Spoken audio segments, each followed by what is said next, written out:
Brooklyn Independent Television.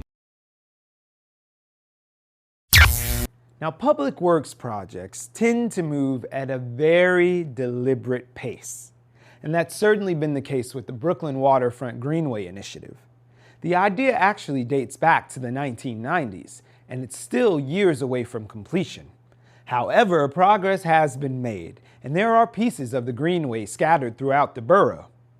In June, the City Department of Transportation unveiled a plan for the final route of the Greenway. And Sherry Carabin spoke with the lead organizer of the effort about what the project holds for Brooklyn. At first glance, it might look like any other bike and pedestrian path, but these city blocks are actually part of the Brooklyn Waterfront Greenway.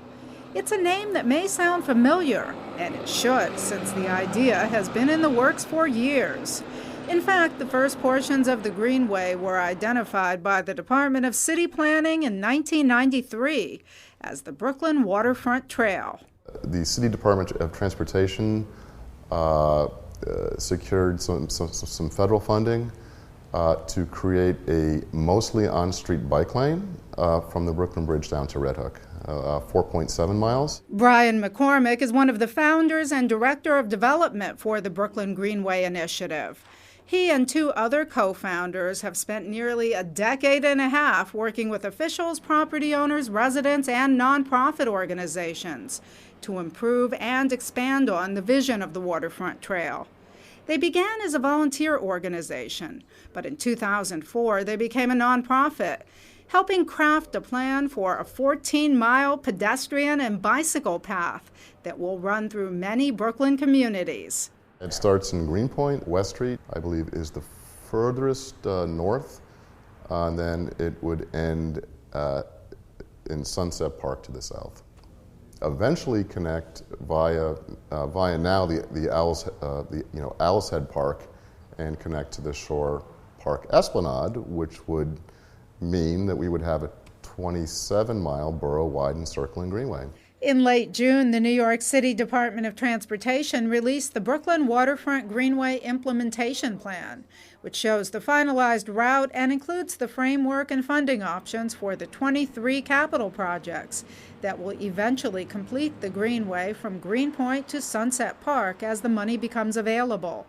More than 5 miles of interim Greenway are already in place. They're disconnected pieces of protected and physically separated, bicycle lanes along the route.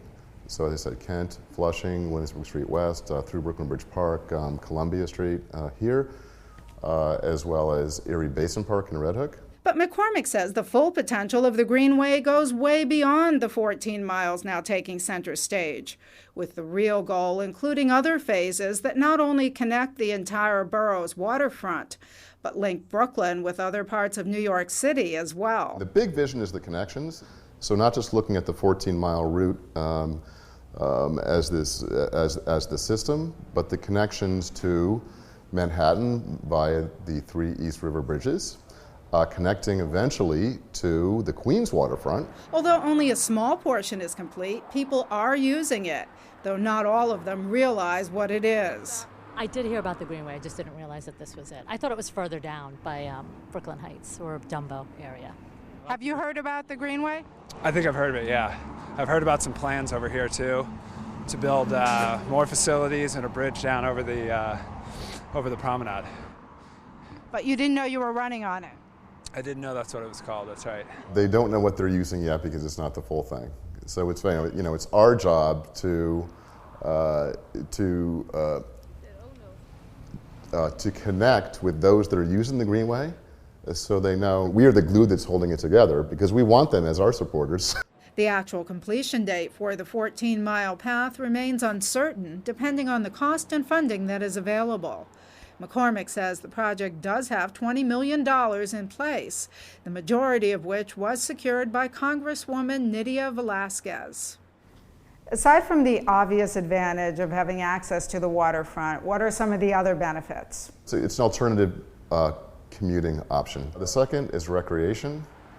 There are 200 acres of regional parks underdevelopment or extent that the Greenway will connect to. McCormick says those who take advantage of the Greenway as a free exercise tool may also see improved health. In addition, he says it will provide a wealth of economic opportunities, encouraging business owners to open up along the path. This resident says she has already seen more activity in the area. Before this was here, there was the same 2 shops, and now there's more. So I think the more they develop it, the better it'll be. This is Sherry Carabin reporting for Brooklyn Review. Watch this and other Brooklyn Independent Television episodes online at brickartsmedia.org/BIT.